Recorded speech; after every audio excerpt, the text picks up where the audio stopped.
What's going on, everybody? Dr. Chad Woolner here with my good friend, Dr. Andrew Wells and Dr. Trevor Berry. And we have with us today our special guest, Danica Patrick. We're super excited to chat with her, so let's get to it. Growing up in Portland, Oregon, I used to love going to laser light shows at the Oregon Museum of Science and Industry. They would put on these amazing light shows with incredible designs synced up to some of my favorite music. From the Beatles to Pink Floyd to Jimi Hendrix and Metallica, they were awesome. Little did I know then that lasers would have such a profound effect in my life decades later. As a chiropractic physician, I have seen firsthand just how powerful laser therapy is at helping patients struggling with a wide range of health problems. As the leader in laser therapy, Erconia has pioneered the field in obtaining 20 of the 23 total FDA clearances for therapeutic application of lasers. On this podcast, we'll explore the science and technology and physiology behind what makes these tools so powerful. Join me as we explore low-level laser therapy. I'm Dr. Chad Woolner, along with my good friend, Dr. Andrew Wells, and welcome to the Laser Light Show.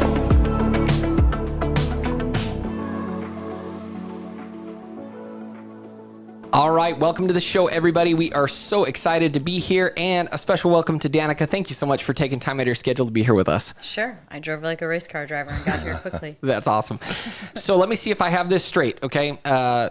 Race car driver, retired now, yes, but doing commentating. A variety of things. I was just going to say, you own a vineyard, you own your own wine company, you own a fitness brand, you host your own podcast, own a candle company. Yeah, good job.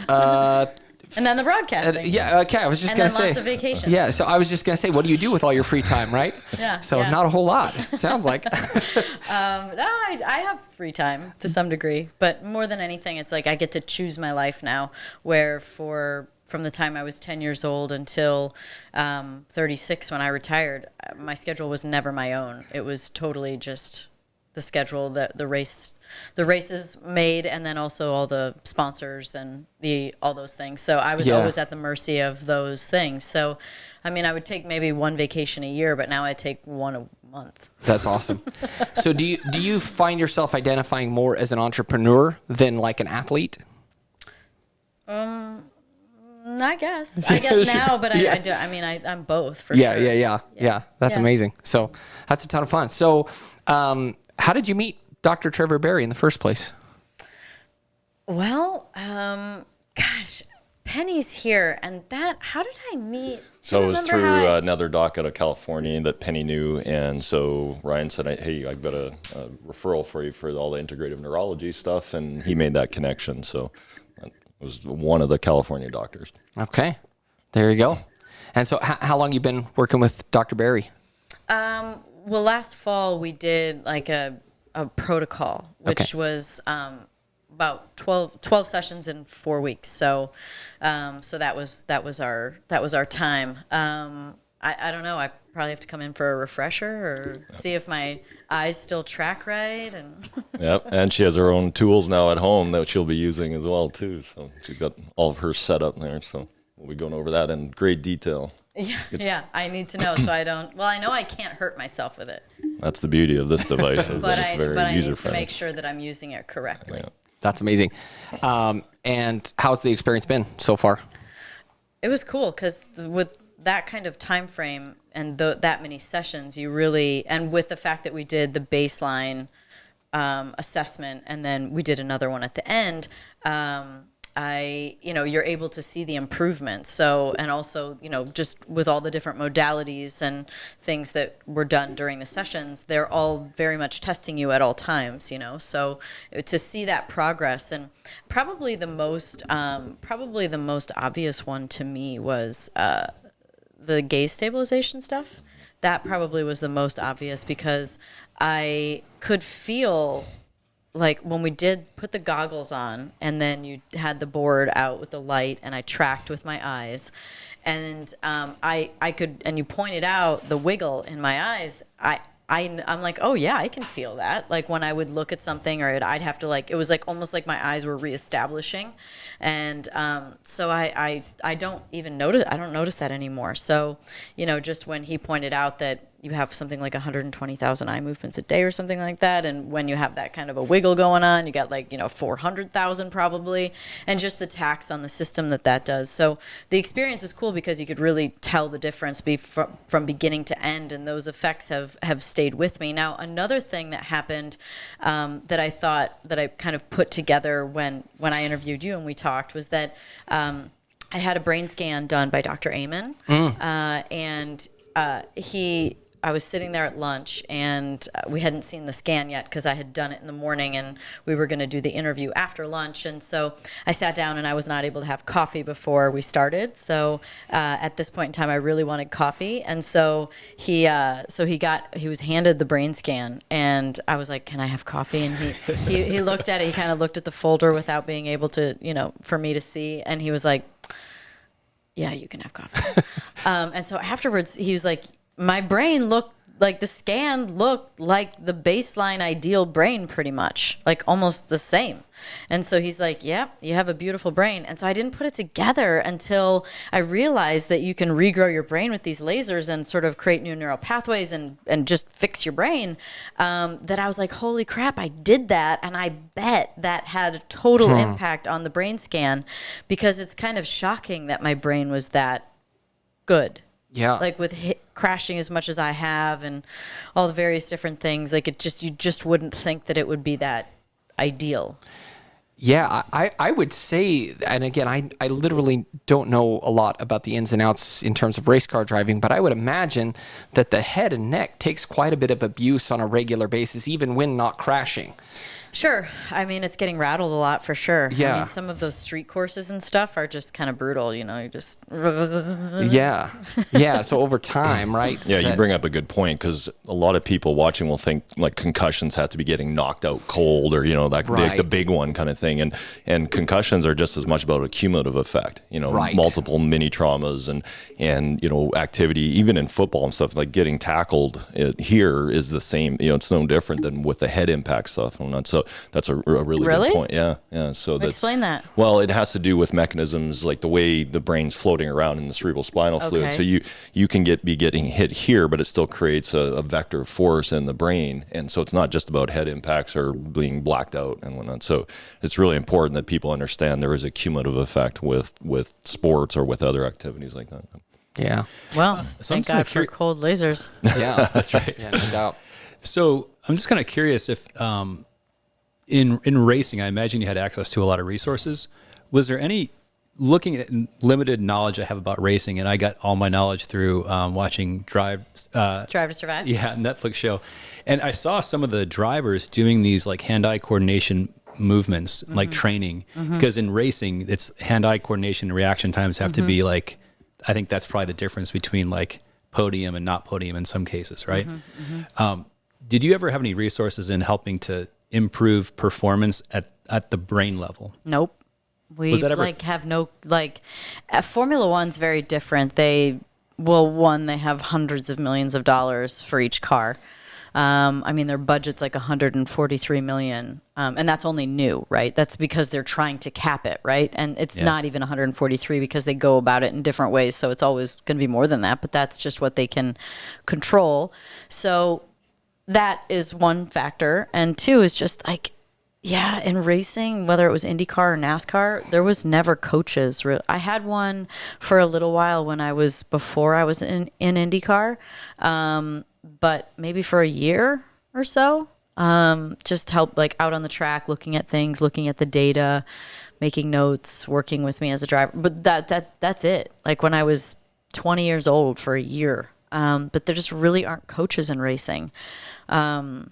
It seems like a lot of the emphasis goes into the car and the technology, and maybe not so much the driver. Yeah, which I find interesting. Yeah, I mean it is. I think that it's an area probably untapped, and I mean I'm sure F1 does a better job of it with eye-hand coordination, with warming up the body. They just prepare the mind and body a lot more thoroughly, but they just don't do that in IndyCar and NASCAR. And I think that's a very underutilized area of integrative functional neurology, is that you can do, it's not just about working with post-concussion syndrome and CTE and things like that. It's about actual sports performance optimization, because those reaction times, a lot of that is based on how the brain and the eyes are seeing your environment, and the more accurate and quicker that is, the better your body mechanics will be, and vice versa. So those loops play off of each other, so you can do a lot of stuff with brain-based rehab, lasers, things like that, to get the brain really hitting on all cylinders. So we were driving up in Idaho to go skiing and snowboarding up in the mountains, and it was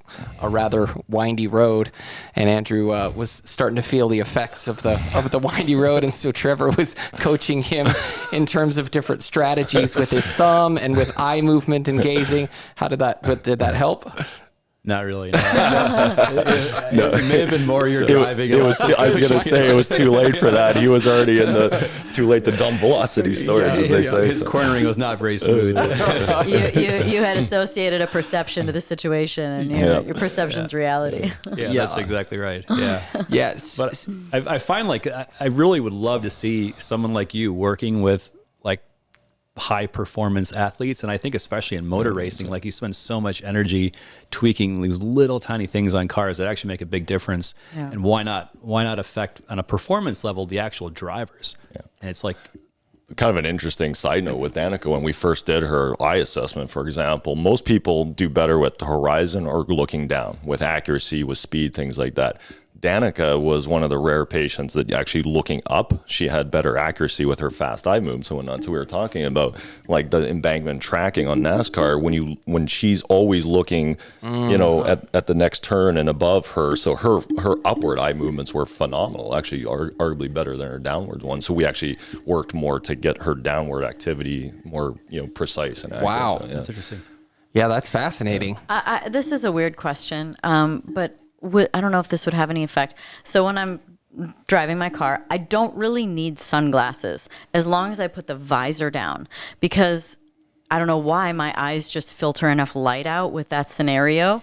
So I wonder if you also adapt light wise to where you're used to having it blocked out, because with my helmet, there's always a visor strip, and then with the windshield in stock cars, there's always a big visor strip too. So you're really filtering the very high light, but you're still getting plenty of light in from down below. Could your eyes adapt to it like that too? Yeah, you can create inhibitory systems or plasticity in certain ways that, because when your brain is trained to do something over and over again, it becomes more efficient with it. Sorry, am I bobbing around here? I can hear you. There we go. Right. That's better. So there are things that your brain will do in a compensative or adaptive strategy to make it more efficient. When you're faced with an environment regular, over and over again, your brain will create pathways. And that's a big part of brain-based therapy, is that we can excite the system very well. It's like putting our foot on the gas pedal, but one thing we always want to train in the brain is the inhibitory systems. The brakes. So we're a computer. Oh, we can. Yeah, we had that conversation we'll get into quantum biology and whatnot. I think we got into that the first day I was here. Exactly. So it is interesting how you can rehardwire, that's the beauty of the nervous system. As long as you're living and breathing, you can rehardwire and make changes to it. So that's part of the cold laser, is that whatever you're doing is whatever action you're performing while having the modality, you create new neural pathways in that same way, right? So you're literally adding code. Exactly. You can actually create new neurons, new mitochondria, the energy of the cell, the powerhouse. So powerful. Yeah, when you give the brain that laser energy, and then you combine it with other therapies, it's like an exponential factor of rehab and growth. Gosh, so that's what was happening probably in Egypt in the Great Pyramid, with the energy coming through the pyramid. They go in there and they okay. Anyway. Exactly. Sorry, I can get real off base. We're light-driven beings, so you and I have both been in some of those temples and whatnot, and that energy that's coming in there is beyond just basic light sources. There's more going on there. So, exactly. That's amazing. So with your podcast and your experience kind of in the health realm, you're kind of on the cutting edge there. You seem to be pretty well in tune to the latest and the greatest. And that's incredible, because I think we need more people who can be advocates for a lot of these different tools and therapies that I'm quite shocked, to be honest, that more people aren't familiar. When I think of low-level laser therapy, I think of that as very mainstream, and yet for most people. They hear like No. laser, and especially like lasering the brain for the average person when they hear about that does not seem like a Think safe Austin thing. Powers. Yeah, exactly. Laser beams attached to their head. Yeah, exactly. So what was your kind of initial, I'm assuming you were open to it given the fact that you've just had your hand in a lot of these different areas of kind of cutting edge medicine and I things like like to try that. anything. Yeah. I mean, I'm up for all the tries. It's yeah, I'm actually going to go do stem cells soon. So like I'm up for it all. And I trust, right? Like it's not like I'm going To random people. Yeah. I mean, Yeah. it's all reference. When you're kind of working in these spaces, it's very reference based. Sure. Becomes a pretty small world in terms of It that. does, A lot of actually. people know. A lot of people you'd reference Dave Asprey Yeah. and then those worlds, you know. Yeah, well, it was Dave that So- actually talked about. It was funny. How about this for a fun little synchronicity? So when I was in Hawaii recently, and my friend nearly died of cancer, and so his wife and I were talking about just how the stem cells have like totally made him young again. I mean, Wow. he's like, everybody says like, man, you turn back the clock, and so he looks great. And so we were talking about stem cells, and I said, man, Dave had asked me to go asked about stem cells and if I was interested at the end of the year last year. And I just had so much going on. It just had to stop doing so many modalities. I did a million. And so then when I had that conversation in Hawaii with my friend, I was like, I got to revisit that. I want to go do that. I want to go do stem cells. I really am interested. When you say And go, so- are you planning on going out of country to Oh, do you have this? to because it's not legal here. We- Because the FDA hasn't found a way to make money off of it. Yeah, we were know doing that that at our clinic for a while. We my wife and I went. I was talking to Trevor about this yesterday. We went to Tijuana. We've been down there a couple times, Yeah. and it's been a great Oh my experience. God. And So great. I love hearing really that. cool. And sorry, good. No, you're good. Well, an interesting sidebar about the stem cells is, and with the combination with the lasers, what the lasers do is when they've done the injections, and to do it autologously is the best way, with the bone marrow and proper cultivation. But when you use lasers, it actually draws your stem cells to your target tissues. So, say you're trying to help a knee regenerate or neuroglial activation. So you do the stem cells followed up with a low-level laser, and it's like a beacon of light that So draws. I should bring the lasers with me. Yeah, exactly. And set it So up you're so gonna that pre and post. I can Yep. do it. Okay, we'll totally talk about that protocol. Yep. So I'll finish my fun synchronicity story, and then we'll talk about that. Yeah. So I said I would follow. I needed to follow back up about this, and one of my other friends that I've met through the podcast had posted a story about he was going to Costa Rica to go do stem cells, and I was like, so I sent him a message, and I was like, hey, let me know how it goes. I was supposed to go do this, and I'm really interested. And so that was one night. And then the next morning I heard back from him. And hours later, it was like 10 a.m., Dave sent me a text and goes, can I call you? And so I was like, yep. And I was not busy. And so I picked up the phone, we get on the phone, and I said, before you start, hang on a second. Is this about stem cells? And he goes, yes, it is. And I was like, damn it, I'm so good. I'm so in tune with the universe right now.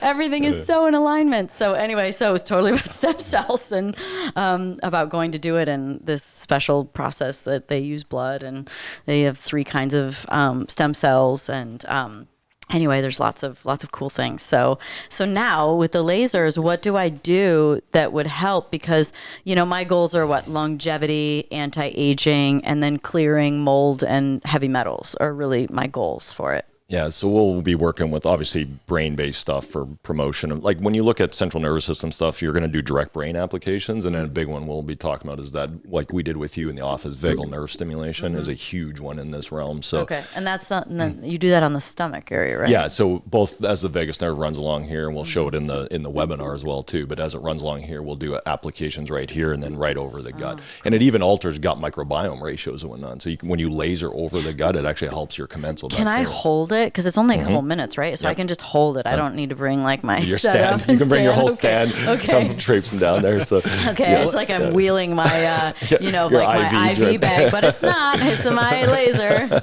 Yeah. So now you can just hold it and wand it and do stuff like that. Oh So, my yeah. God. Yeah. And the other Well, thing, I can bring something to Dave now. Like Dave's been showing me all kinds of cool stuff, and I can be like, Dave, I got you on this one. well, and he'll love it because he's obviously a huge mitochondrial guru. And when you look at low level laser, it promotes mitochondrial output. It promotes mitochondrial biogenesis, like making new mitochondria in any tissue and things like that. So he's going to be all over this. Yeah, he'll love it. Oh my God, I'm so cool. That's the cool thing about lasers is like there's an infinite amount of applications for it. So you can use it for musculoskeletal issues, brain issues, gut issues, thyroid issues. So it's one of those things that is a good adjunct to almost any kind of health program that you're doing. It's like this universal. Yeah.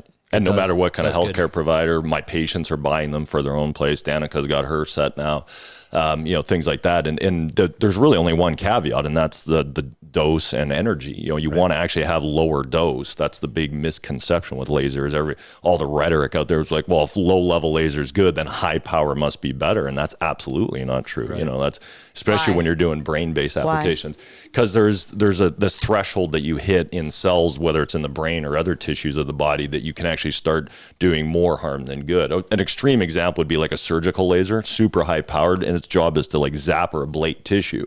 So that's on the real far end of the spectrum. That's the Austin Powers laser. Yes. Exactly.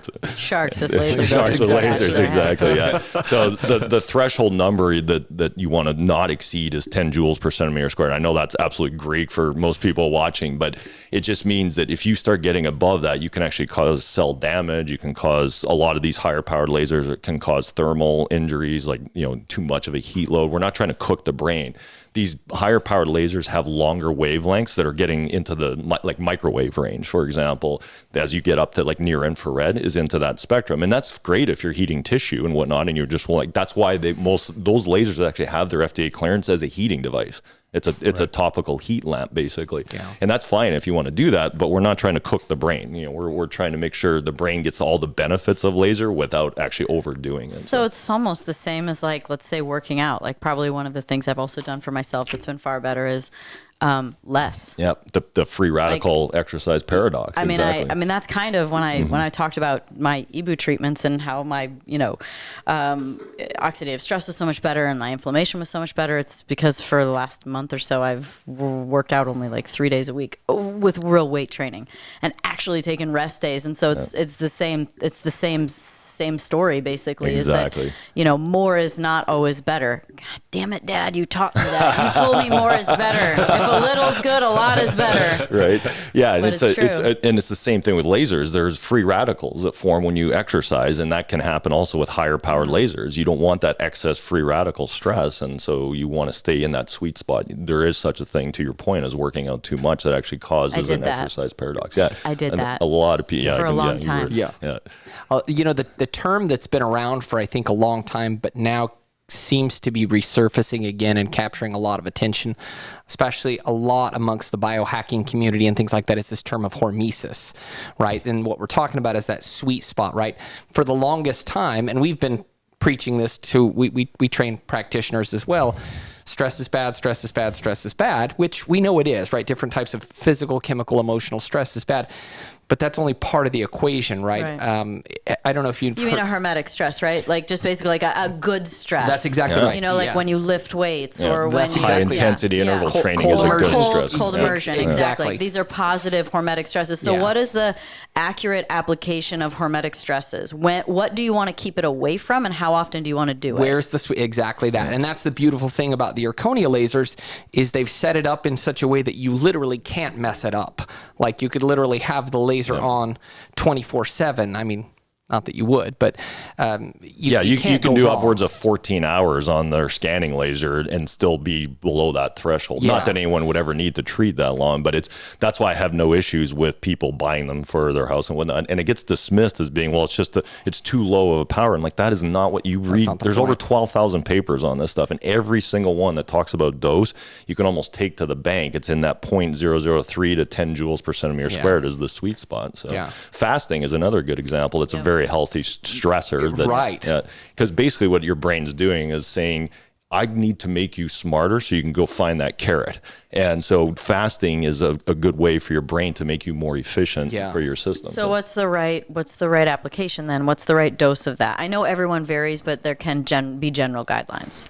Are we talking laser or everything else? No, I'm talking about hormetic stresses. Yeah.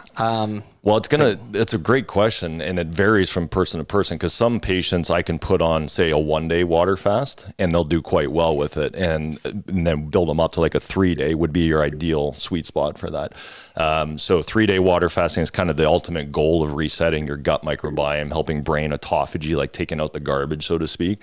But not everyone can handle that. Like if I have a stage 5 Alzheimer's patient or reactive hypoglycemic, where the really bad hangry type, they may crash with that kind of fasting. So we have to build them into it slowly. Right. So high intensity interval training, really, this is one thing the audience needs to know, is you can get benefits from 6 minutes of training with that 3 minutes on, 3 minutes off of HIIT training, and that will go miles for your brain development. We taught, so there was I don't know if this was the original study that did it or not, but back in 2006 at McMaster University, they did a study that they showed that just 6 minutes of high intensity interval training was just as effective as a full 60 minutes of moderate intensity. Yep. And so they then did a follow-up study where they actually did muscle biopsies on people, and they put them into 2 groups, and they basically did one group 15 to 20 minutes of high intensity cycling to a full hour to 2 hours of moderate intensity cycling. And what they found was that both groups' muscle tissue had improved to the same degree.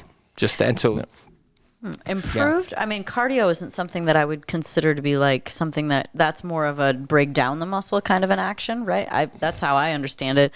So what do you mean muscle? Like explain more. They muscle biopsy. I mean, yeah. So I mean, like for instance, like when I do cardio now, I do really low intensity, right? Sure. Just it's a walking uphill. It's very easy stuff. It's step mill kind of thing, and not sprinting in intervals and super high intensity, because I don't want to affect my muscle mass. I just want to burn calories. Sure. Yeah. So to your point, because it takes it away.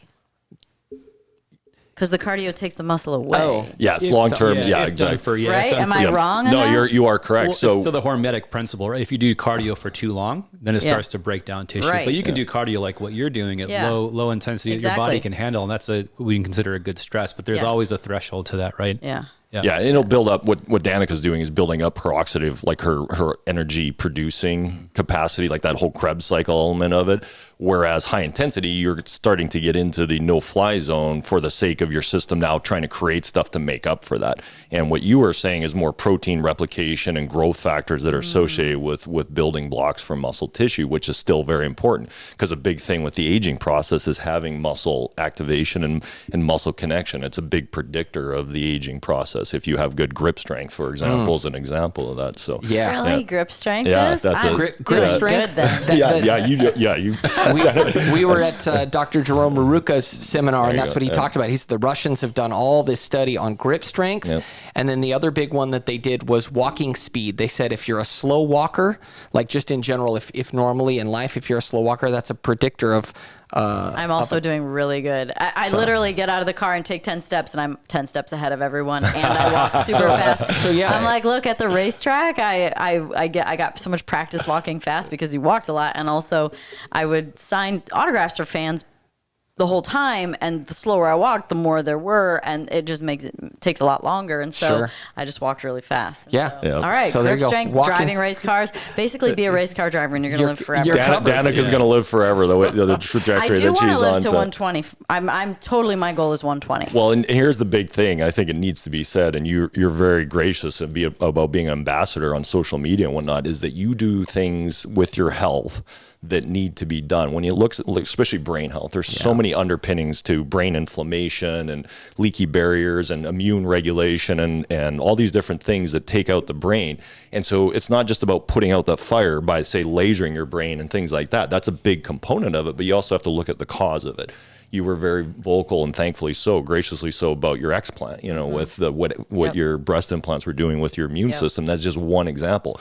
The body's on fire in that, and that fire is systemic. It gets up to the brain and whatnot. So we laser the brain to put out that fire, but you got to get rid of the source. And you have a good diet, you eat organically, you eat a good wild caught fish and red meat that's from good source, and your veggie plant based. Like you have a nice balanced lifestyle. Probably the three worst things I did for myself. I mean, aside from emotional stress, which just is life, right? Like whatever, it's jobs, living, relationships. That stuff just happens. But the things that I have more control over, the implants totally played a factor. I've known in the past 5 to 10 years, for whatever reason, I don't know if it's a timing thing or what, but literally, I have known at least 5 or 6 friends whose wives have had similar. One of our good friends, she was having like just this chronic back pain that was just unexplainable. There was no rhyme or reason. They had gone to all the smartest doctors, chiropractors, chiropractic neurologists,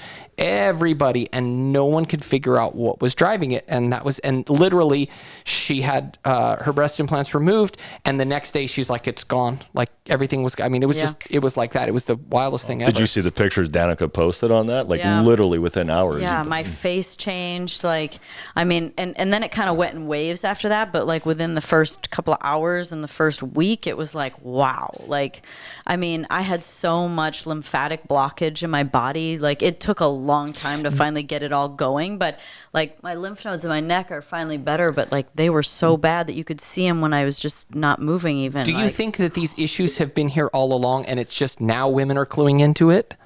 Or do you think there's something that's changed over time in terms of the composition?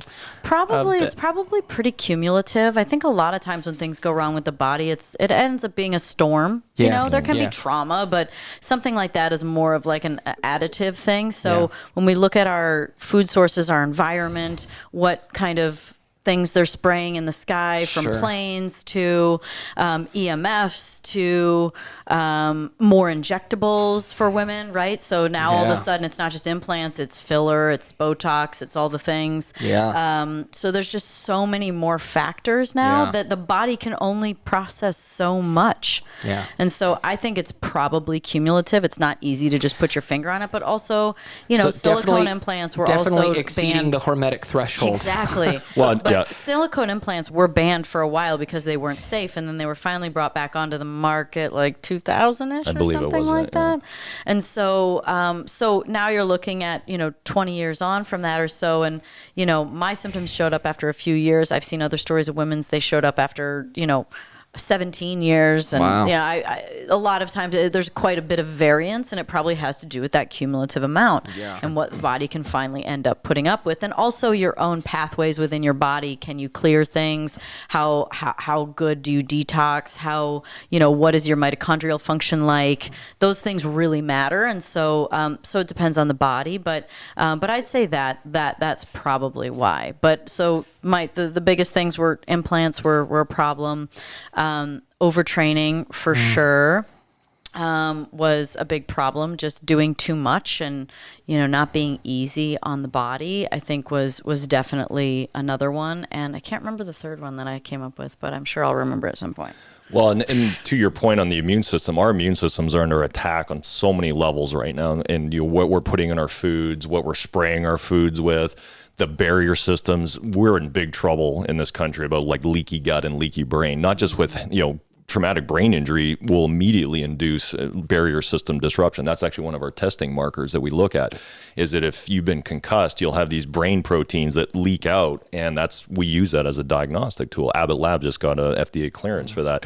And so when those barrier systems are disrupted and our immune system is just getting targeted by all these different sources, when it's primed like that, it's like, don't spill the beans, right? It just takes that one more bean that pushes it over the edge, and then all these autoimmune profiles that you're seeing. Well, you reminded me, food is the other one. So I think probably the other worst thing that I did for myself was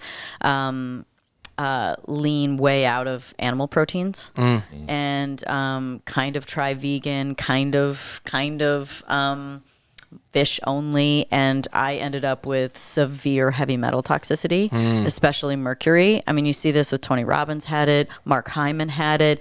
I mean, I just used to hear, I thought back in the day it was like, oh, you have to have like, so many pounds of this fish a day if you're gonna, and I'm like, oh, that'll never be me. And it never was, but that's not the truth either. And so, so I think that, I think that a vegan diet is stupid. And maybe it works for some people, but I think it's dumb. We had a very wise friend who posed the philosophical question that if God didn't intend for us to eat meat, or didn't intend for us to eat animals, why did he make them out of meat? That's awesome. Yeah. Well, it's another good example of hormesis. Veganism is not sustainable in the strictest sense, is that there's a very short window that... Dude, 10 years, right? I feel like at 10 years, if somebody's successful with it, they finally fail. Yeah, if you can make it 10 years, Yeah. good on you on that Yeah. one. So, yeah, we need essential fatty acids for a reason. We need, the big misconception is that people are like, well, all red meat's bad for it. It's like, red meat's not. If it's a cow grazing and getting good grass-fed, organic, not being pumped full of genetically modified foods and antibiotics, and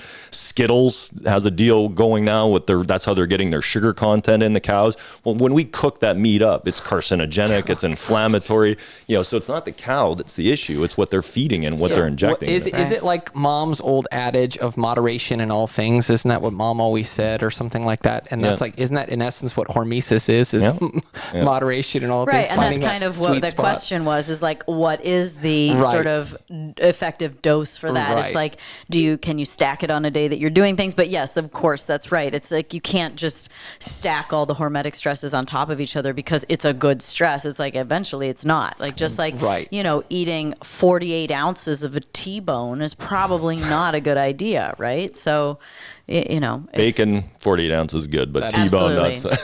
Absolutely. Bacon is the exception to that rule. Right, yeah. Bacon, crispy, so good. Oh, so good.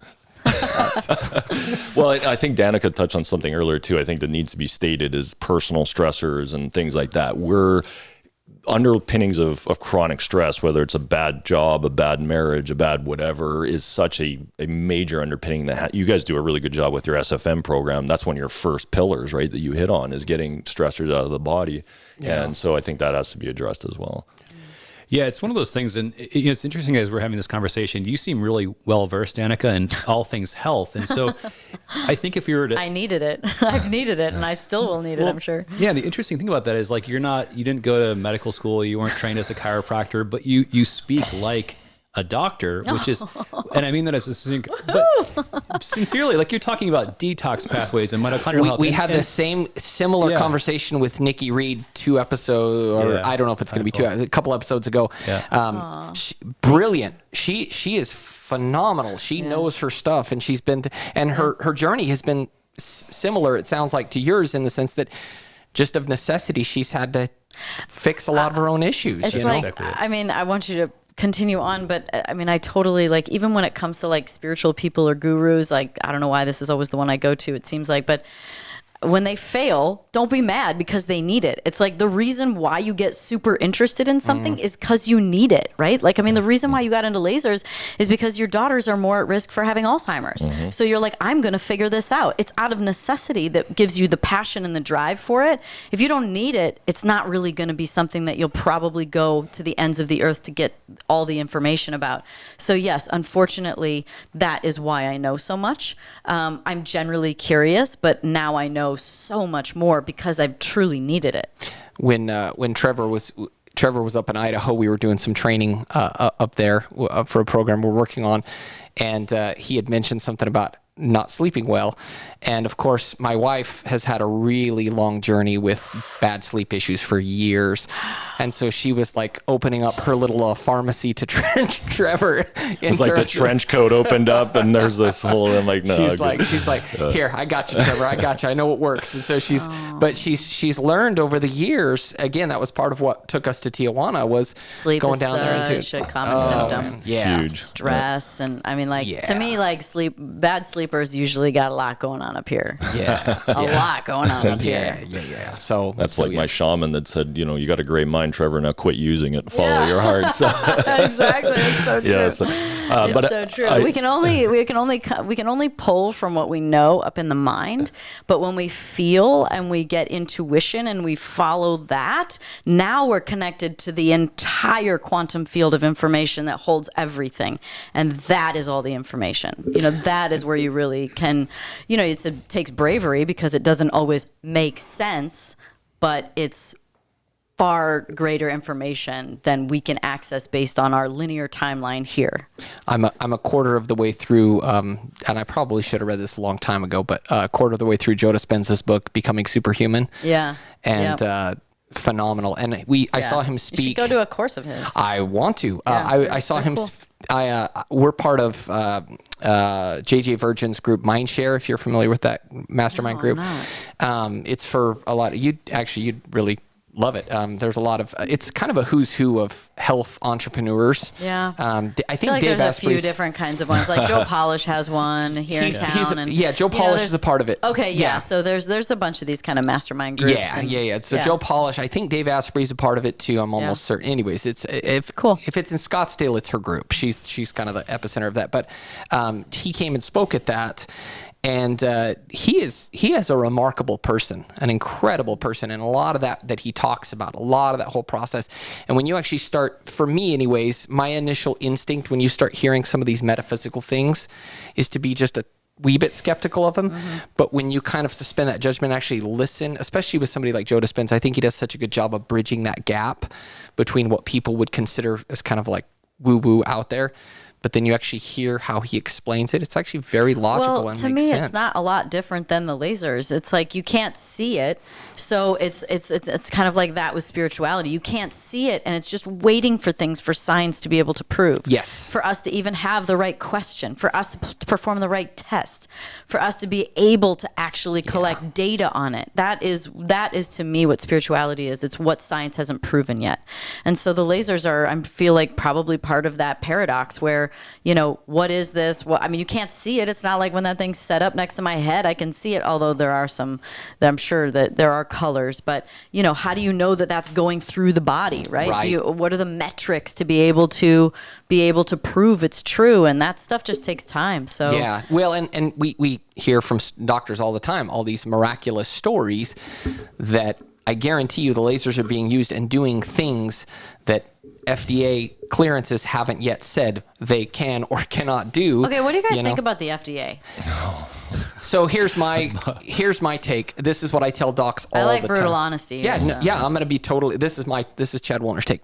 Good thing we're not sponsored by any pharmaceutical company. I know, right? You mean Pfizer doesn't sponsor this podcast? Amazingly, no. So get your vaccine on the way in. Yeah. So it's interesting because.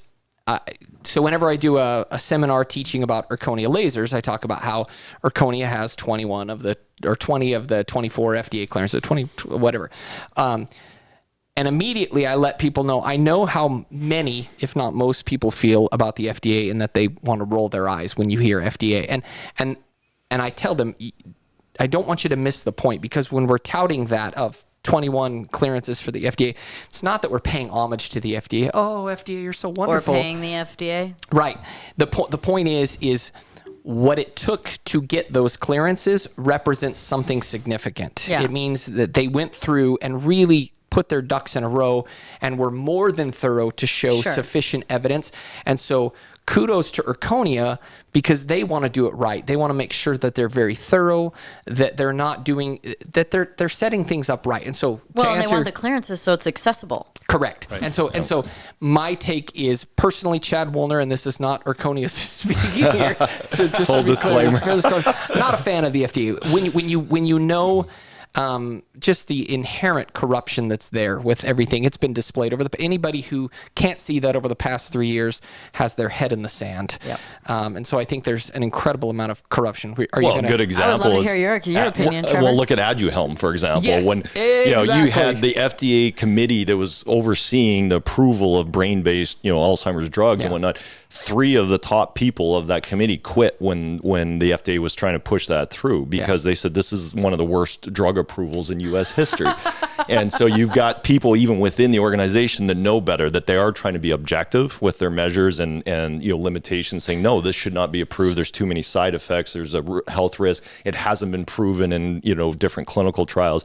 And yet there's too much backdoor politics going on. So we'll use a comparison here, okay?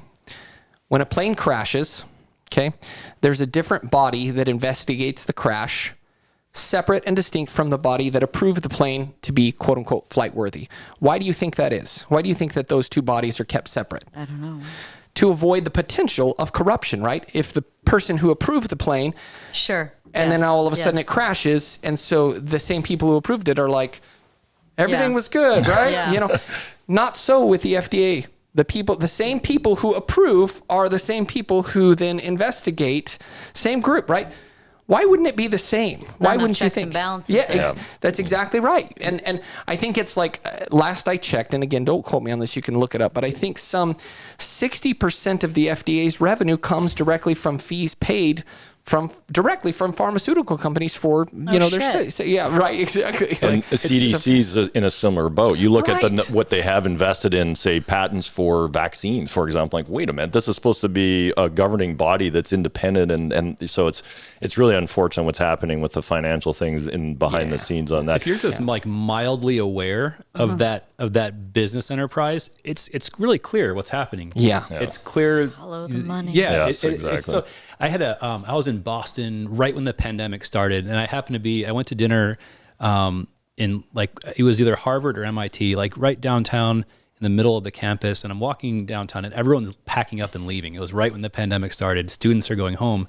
And I'm walking down the street and I see this amazing modern building, and it was Pfizer, and then over here was Moderna, and over here, I forget the companies, but it was all, the streets were lined with pharmaceutical companies, and here are top institutions that are teaching students. Just coincidence, like, the proximity. Just coincidence. and so it's like, man, like, and I had known this before, but it was kind of slapped me in the face. I'm like, we're just training our best, brightest doctors to become advanced pharmaceutical reps. Doctors, you guys know more about this than anybody. I mean, do you get any education on nutrition? Do you get any education on emotions and how that rests in the body? Is that part of the curriculum? No, and to my point, like, you have someone like Danica who didn't go to school to learn these things and knows more than about health, like true health, not disease, but knows more about health than most doctors on the planet. And I mean that sincerely. Most doctors know how to they study disease processes, right? Like, here's the disease, here's what the disease looks like. But if you ask most doctors, what is the definition of health? What's a healthy person? They'll say, well, it's someone without disease. Yeah, or symptom-free is their marker. Well, there's a whole other half of the continuum that goes beyond symptom-free. That's healthy living. Was it D.D. Palmer or B.J. Palmer who said medicine is the study of disease and what causes men to die? Chiropractic is the study of health and what causes men to live? Is that? I believe that's the quote. Yeah. Right. And you're looking, a great example right now, post-pandemic is so much focus was on people are dying. And like, maybe, I don't know what percent of the population got severely ill or died from that. And all the focus is on that. But you also have a massive amount of the population who is healthy and survived and maybe got some symptoms. Well, why did that happen? Yeah. No one seems to care about what the conditions comorbidity were. stuff, the common denominator, diabetes, there was the like 4 obesity, comorbidities on like over 80% of the people that died, or something like that. Exactly. It was like, and let's not. I mean, age, obesity, and then you hear about the news about how, the virus lives in fat cells, and so now you kind of understand why obesity was such a problem. And so it's just, at the end of the day, I think what you pointed out was so beautiful, which is basically a reframe. It's not about learning how to fix the disease. It's about how to prevent any of them. It's like, what are the contributing factors that lead to health? And so it's a complete reframe that needs to be addressed and taught. And I think in the last few years, I mean, even really honestly, I think actually, like, when Trump was elected and he was pointing out how much fake news there was, that was the first time I remember hearing about fake news. I was like, what? It's fake? Like, thank God for like pulling the veil so far back on all the BS that happens behind the scenes. I remember watching a documentary many years ago, probably 6 years ago or something. It was called Thrive, I think was the name of it. It was like on YouTube. It's about 2 hours long, but it basically boils down to follow the money. That is the whole framework of the whole thing, is follow the money. and it will explain Federal Reserve. It'll explain 9/11. It'll explain. Yeah, I mean, I just watched a fun little thing on Instagram yesterday. It was like a conspiracy, because conspiracies are fun, and it was about why the Titanic sank. And I heard that. Yeah, I heard that. I mean, I've heard this before, but Yeah. it was a refresh yesterday when I saw it. But it was basically that a bunch of the people that were on the boat were not in favor, very powerful men, not in favor of the Federal Reserve. And the man, I think it was J.P. Morgan, did not end up getting on the boat. And so him and the Rockefellers and Rothschilds were in favor, and they all lived, and like Jacob Astor and a couple other people were on the boat, and they all went down. So what happened? Of course, we created the Federal Reserve. Fun fact about the Titanic for everybody here. We went to the Lynx Hotel in Vegas, and they have like a whole Titanic exhibit that you can go check out. My wife and I, our last name's Woolner, and we're What does looking. that mean? Oh, I'm going to tell you. Okay. And so we're going through, and we're looking at all like the people, and then we see this passenger, Joseph or something Woolner, and we're like, which Woolner's not a common name. Yeah, you know? I was And I'm like, I thought it was significant and I should know it. And I'm like, what's the point? Yeah, like punchline. And so we were like, yeah, this guy. So there was apparently a guy. So at least one Woolner wasn't in favor of the Federal Reserve back in the day. But yeah, it was fascinating. I was like, holy cow, we had an ancestor on the Titanic. It's that same group of greedy men back then that were these robber baron type people. It was Rockefeller, I think. He was the oil dude, right? So we're watching. My wife and I. We are watching this show. History Channel does this show, The Men Who Built America. Yeah, I've heard of that. It's a really cool show. They have a kind of an offshoot one, The Frontiersman. It talks about Daniel Boone, who was amazing, by the way, absolutely incredible. Kit Carson, all these incredible people. But what they're going into now is Rockefeller, Carnegie, J.P. Morgan, who was Vanderbilt? Vanderbilt. Yeah. Rothschild's England, right? Is that? I is think that we had they're some like of them Swiss, here. Austrian, Swiss? German. Oh, okay. Yeah. We're starting to weave into now. So I married an axe murderer, the Pentaveret.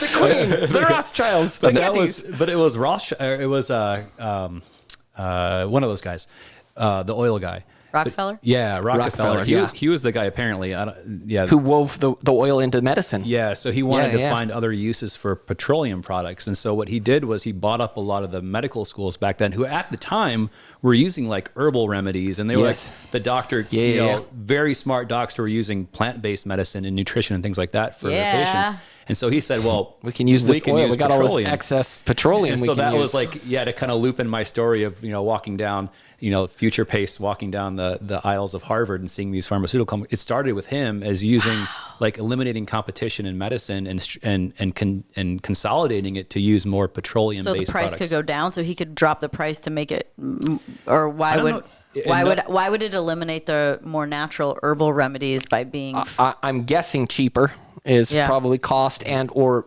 manufacturing was more systematic and or streamlined. And a product you can some of it comes to well, you can point. patent. You can't patent Mother Nature, and that's always been the issue with big pharma. Exactly. Because all medicine does is mimic nature. Yeah, right? exactly. Well, and I think I might even use on your podcast the example of aspirin. White willow bark is in nature works just fine, but we can't patent and sell it. Bayer, what they did was attach a man-made molecule, and look what it did to the human body. Now you've got all these bleeds and people dying. For every life it saves, studies show that you're killing another one because of the internal bleeding and things like that. So, you got to be very, very cautious with these things. Another one with the money trail is coconut oil. There's no money for coconut oil in this country, but it's all vegetable based stuff. So if you follow the money trail on that, they're the Heart Association, whatnot, they're endorsing things like canola oils and whatnot, and they're poo-pooing coconut oil as a bad fat, and it's one of the best fats for the brain. MCT stuff, things like that. Ketosis is huge. They call it vegetable to make you think it's good. Yeah, I'm getting my vegetables. Eat this delicious endocrine disrupting, hormone fattening oil called vegetable oil. It's got to be healthy. What's the number one consumed vegetable in this country? Corn. Vegetable oil. French fries. Potatoes. That's what people are calling their vegetable. That's the number one. Well, I was going to say, I never saw it, but I saw the preview for that documentary, King Corn. Did you ever hear about that King Corn? Basically just saying like corn's literally in everything, because they subsidize corn. And so it's literally just been in one way or another, everything has corn in it. We're being corned to death for sure. I think there's a Please trend. let me have some corn tortilla chips and maybe some corn, tacos. Okay, I'm okay all with right. that. Yeah, I'm okay with that. Thanks. There's Tuesdays. We share this. We share down the this road, I story with suppose. our docs because we do these live training events with docs twice a year. And so one of the stories that we share is a story about my wife's grandfather. So he's Gordon is 99 years old, and he grew up on a farm in Iowa. And so he grew up farming with a horse and a plow, and so like man farming, like tough stuff. And so he's 99 years old. He's still alive today. He was a World War II pilot. One of the only remaining pilots, and he's still healthy. Like he drinks gin every day. Vodka. He has a vodka martini every day. I'm writing that down. Well, we'll go over that study about secrets to all-cause. health. And he remembers everything. So from a brain health, like he remembers every detail of his life. He has this amazing memory. And if you look at his life, we use this as a teaching example for docs. Like what is functional medicine, or how do you help patients get healthy? If you look at his lifestyle when he grew up, he woke up when the sun came up. Circadian rhythm. Yep, Locked in. Yep, that's exactly right. And so what did he eat? They ate whatever they grew. And so he grew up literally with almost no money. So they would sell some stuff, but whatever they ate, they grew. And so I'm like, well, what happens if you had And Monsanto didn't exist back then. That's my next point. Yeah. I'm like, well, how did you keep I've tried to grow kale and the bugs eat it every year and I'm not spraying stuff on it. I'm like, how did you do that? He's like, well, Squash bugs, those bastards. yeah, he's like, there's zero need for pesticides because we always rotate our crops depending on the season. So we never had like the same two things growing. So we really didn't have any problems with crops. And so he had physical exercise. He had circadian rhythm. He grew all organic food that was, rotated. They didn't really have access to sugar because they couldn't afford it. The clothes they made from the sacks that the seeds came in. Oh my and he's like, God. my mom used to sell these like amazing clothes. They're really cool. And if you think of like from a Plenty mental, of quiet, introspective time. Yeah, You know, so to he's meditate sitting and around- Yeah, you Ponder weren't and just- looking Yeah. at your phone Yeah. and stuff. Yeah. You were just tilling you the land. cannot Huge source of community too. So I'm like, well, what if you needed something? He's like, Totally. oh, if we needed something, our neighbor had it, or they would help with it. And so this really good, like very closely knit community that really depended on each other. And so You can't tell this story without the punchline in terms of our saying now that we teach docs so that they can know the saying. Anyway, so this guy has been just a very resilient guy. But my point in saying all this is he was physically very healthy, mentally very healthy, but didn't have access to any technology, didn't have access to understanding how the body worked. Like this was all just the way that they lived. And so if you can, and I think healthcare is coming back to that. Yeah. Right. Yeah. If you look at like where does health come from? We're talking about light, like from a laser. We're talking about, movement and sleep and what, like there's nothing, when it comes to getting somebody who's sick, healthy, there's nothing terribly hard about that. It's just putting the right things in place and removing the things that interfere. Frequency, Or in maybe. other words- I mean, when Yeah. you wake up with the sunlight and you get that bit of red light that we're mimicking now, which I have a red light wall in my house, right? Like, you're getting that natural frequency, right? When you have less technology of less EMFs, less frequency. When you're one with nature, you're out in it. That's a different frequency than being in the city. It's frequency. Like all we are is energy. So when you look at your environment, think about it in terms of frequency. We definitely need to get away from that work chemical paradigm because we have a pharmacy in our own bodies. Yeah. And as long as the body's getting the right energy, the right environment, that pharmacy works just fine. Yeah. So that's getting back to actual prevention and wellness. We teach our practitioners the bottom line when we want them to think the appropriate way is we tell them that they need to Put their Gordon pants on. put their Gordon pants on. Which is just His grandpa's name is good Gordon. Gordon. Yeah. So we tell them, put your Gordon pants on when you need to think the right way. Seed when sack. you need to So start. put your seed sack. Put your seed sack. I like Yeah. that. That's even better. Yeah, and the cool thing about this is like I think medicine has kind of been what is the word? Not democratized, right? Is we have access to the information now, Yeah. and there's the barrier of entry. Like you need to go see your doctor if you want to get healthy. That's been Yeah. removed, Totally. which is awesome. And I see the FDA fighting really hard to kind of claw that back, that control back. And we're seeing it for sure. Yeah, and we've seen this over the last couple of years is now making people do what they want us to do in terms of health, like mandating certain things when it comes to health. And it's a scary place to be, but I think you're a really good advocate for people when you talk about awareness of how you can take care of your, truly, like, it really takes people like you to bring some awareness to certain issues. You've had your, specific issues, but I think finally we're starting to see the tables kind of turn with people just being aware of what it takes to be healthy and being aware of the resources that are all around them to maintain their health. And, thankfully we have docs like Dr. Berry and we have, people who are talking about what it now. What would you recommend? Because again, it's not about, it's like I, find my pathway through referrals, word of mouth, investigating, listening to things. What is the best way for people to navigate their way through this more progressive, new world of healing that goes beyond making an appointment with your doctor? Like, what is that pathway for people? One thing I can throw out there real quick. Great question. Is what to not look for. Sure, sometimes that's just as helpful. Right. Yeah. And so when we talk about this, right, is that if you come to me as your medical doctor, I'm not a medical doctor, right, but just assume, and you start sharing this information with me, if I start immediately putting up barriers and walls that I don't want to, you know what I mean? That very old school, like early 1900s, 1950 doctor. Like cognitive dissonance around stuff? Right. Like, I can't hear that. Like, if you don't do this, like, this is the way it's done. Right. So if someone's not open-minded, yeah, be exactly. cautious. Exactly. That's the whole thing. I saw an episode of that show, This Is Us. You remember that show when that was all popular? And there was a scene where they were talking to the doctor, and they were just trying to collaborate with this doctor in terms of, hey, we saw this. What do you think of this? What do you think of this?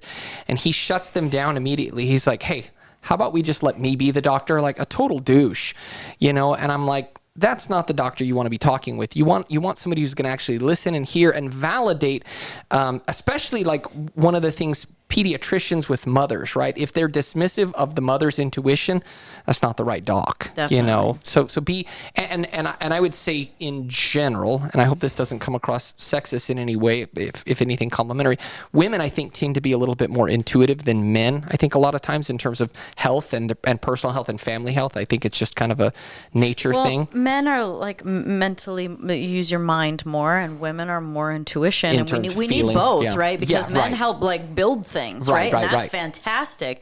But there needs to be a mutual respect for the domains that we shine in. Yeah. So my point was just simply I would offer, look for doctors who want to collaborate rather than try and establish this hierarchy. Let's be clear here. I'm the doctor, you're the patient, so shut up and listen, and you might learn something from me versus a collaboration. That's what I would say in any doctor. Well, and you have to be your own advocate first and foremost, because what we're getting from the media, the propaganda machine, that kind of stuff. Like Danica, one of the big things I really appreciate about her, she epitomizes doing her own homework and doing research and putting time into that element of her health and investing in that. And then finding, to the point of what you guys were talking about, is the doctors that I don't argue with results. I don't care what it takes to get there. Maybe it is energy work. Maybe it is a retreat. Maybe it is low level, whatever it is that works. You don't argue with that, because you need a multimodal approach to have a healthy body. And so a doctor that's uber specialized and I only treat left knees, or I only treat the heart, but I can't get over how many times cardiology will say, okay, well, we checked out your heart and it looks fine, but the patient's like, why am I having lightheadedness and these PVCs or tachycardia and all this stuff? Something has to be happening. And the doctor's like, well, no, your heart's fine. We're like, well, it's the brain that controls that. So you have to, and why not send somebody that can assess the brain integration to the heart, just as one example. Right. So you need a multimodal doctor that's going to be able to look under, whether it's a team or an individual that's well-rounded in those things. I almost look at the body like a watch, where like all the gears work together. They might not all be connected, but they all are needed, right? Yep. That's the body. Like nothing is not connected. It might be distant. Exactly. But it's not connected. Except the appendix. That thing is useless. By the way, that's so bizarre that the body would make something that we don't need. I said a long time ago, I want to start up a chain of clinics called Preemptive Strike, and that's all they do is just remove and just it's like a LASIK center, just quick eye, 2 seconds. Well, you might as well take your other liver then too while you're at it. Exactly. Just get rid of those darn things. they're ticking time bombs. So anyways, anybody who wants to invest that's listening to this podcast, we're ready to go. So anyways, what were you going to say? No, I don't remember what I was going to say. Your advice. I'm caught on. I don't have laser protocols yet for the appendix thing, so I'll work on that between the next podcast. The next war is we're declaring war on the body now. Of course, because war on everything. War on drugs, war on poverty, war on everything, war on every single, what do they call that? Identity politics. War on any level of identity politic you've got for yourself. Yeah. And thank goodness. Let's have a war on advocatism even. I think that's actually why not? I think it's actually pretty pointless. But we also need mediums like your long format podcast. Thank God for that stuff, because that allows people to get actual objective information. You have unbelievable guests on there. You have all these different viewpoints. Like you. We had such a fun conversation. That was an amazing conversation. Yeah. I think what you're saying, though, is really true. And again, going back to what Andrew said, too, this whole idea of what's so cool about this format of podcasts is it really is a democratization of knowledge, is that you have a diverse array of guests.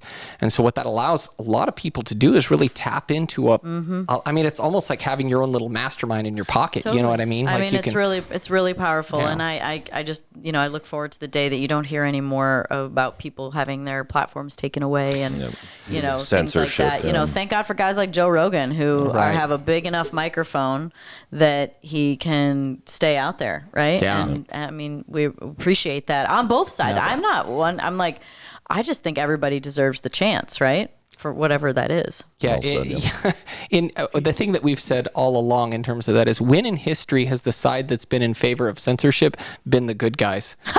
They've never been, you know what I mean? They never have. It's because that's who controls the narrative. Right. Whoever controls the narrative is the one that's crazy in favor. So crazy. So anyways, Danica, what do you have coming down the pipeline? What do you see over the next year, 2 years, 3 years, 5 years that's like really exciting to you? For me personally? Yeah. I don't know. I don't. That's not that. I'm not thinking in that way. But I think the one thing I want to mention is, I touched on it just for a second. We were talking about men and women and how they work, and I really think that the area that we can all cultivate, because it seems like there's a war on what gender you are right now. Like there's just so. It's not about the outside. It's about on the inside. And the more we can cultivate our own balance of our own masculine and feminine, I think the more we can honor it when outside of us. And again, it's not about girls versus guys. This is about how we work together. And when you work together completely, which means sometimes you're going to be better at something, sometimes you're going to be better at something, then we are able to take everything to the next level. Otherwise, you're working out of ego, you're working out of fear, and you're trying to keep the other person down so you can look good. And so when we kind of abandon that kind of thinking, that selfish, egoic thinking, culture and humanity goes to the next level. So I think in the next 5 years, it's the work that we do on ourselves to balance our energies out so that we can show up in the world and recognize the greatness outside of us. It's vital, I think, to the next level. Well said. And I think that's why when we're trying to destigmatize some of the plant-based medicine as just one example of that, there's so many Westerners flocking to that, because it does allow you to look above that veil and say, hey, there's a universal love. We're all connected. We're in this together. And let's act like it, because Danica said it well. It's ego in healthcare. Like people, the detractors against things like low-level laser therapy, it's ego. They don't know what they don't know, and if they want to look at the research, there's plenty of it out there to validate it. But also, it's one of those things, because it's against maybe not the norm of what's standard allopathic medicine. It's a natural thing that it taps into the body's natural energy sources. Yeah. Laser is just a good example of like a great equalizer in healthcare out there. And I also want to give a plug to Danica for her awesome wine. We featured it at the Orlando event. We met your manager. She's great. Yeah, she was really cool. I'm so sorry I was sick. Yeah, I get this call from Danica and her poor voice coming off Mexico, right? You were down doing the F1 in Mexico, was it? I had probably gotten back from that. Yeah, you just gotten back, and her poor voice, it sounded like, I'm like, "Ooh, what do you got going here?" So it was like full blown laryngitis or something. So she was great though. She was a great representative for you. She was awesome. Thank you. Well, it was me just trying out the modalities. Ibu bit me the first time, but I figured it out since. So there you go. So I'm sorry I missed that, but I do have more wine where that came from. Yeah, Somnium is excellent. We all really enjoyed it there, and it also. What does that word mean? It's Latin for dream. Dream. Okay. Okay. And this is a controversial topic because you'll see competing studies on alcohol consumption and brain health. But like one of the best and biggest studies that's ever been done on it, there's over 24,000 people they were analyzing over in multiple cultures and whatnot. And you actually had a higher risk of all-cause dementia if you didn't drink. And so that's just one example. Now, it's obviously you're not going out and getting bombed every night, but a good glass of Somnium each night. I wore a CGM, a continuous blood glucose monitor, for quite a while. And when I would have a glass of wine, my blood sugar would go down because I would go more parasympathetic and I would relax. Really? So my blood sugar went down. So I'm not up in the sympathetic, nervous, chronic state of. So based on that, you bought a vineyard. You're going No, I just had to back the science up to it. Isn't it actually? I don't know if this happens to you. Like, there's epiphanies, and you have an idea, and I think you can look at this in some of the greats of the world that will share that they had a dream about something or whatever, and it's essentially about getting science to back into that thing that you believe in. Yeah, it's not always about the other way around. I think a lot of times it's like your intuition is so good, and you're connected to something so much greater than you. You can't see it, and so it's about having an idea and believing in it and then backing things up to it to prove it. I really feel like that happens a lot. So wine is excellent for you. And I just knew it many, many years ago. I was like, nothing that makes you feel this good and taste this good could be bad. Just like bacon. Just like bacon. That's amazing.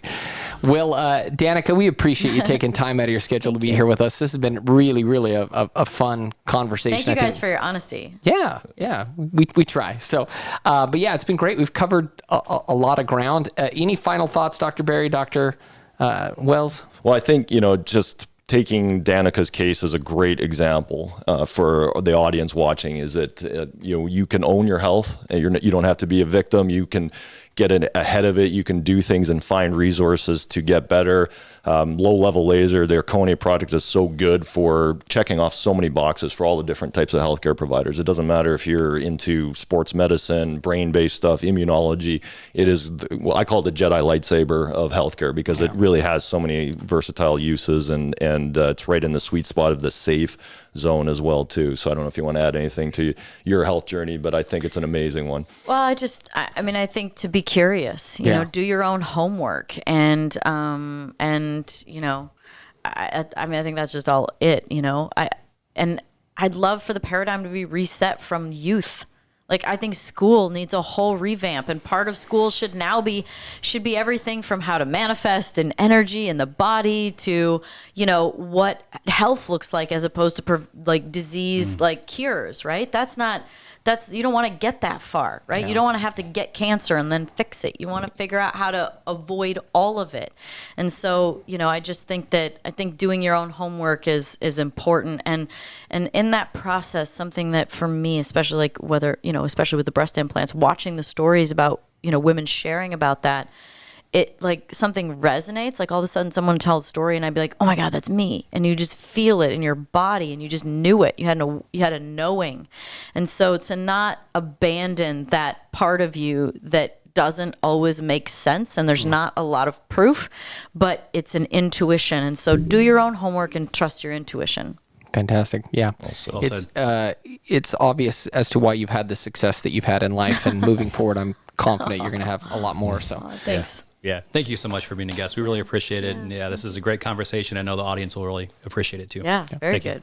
Can't wait to share it with everybody. Yeah. So thanks everybody for tuning into this episode. We have had a ton of fun and have appreciated Danica sharing her insights and her wisdom and just some really, really great stories. We know you guys are going to love this one. So thanks for being with us, and we'll talk to you guys on the next episode. Have a good one.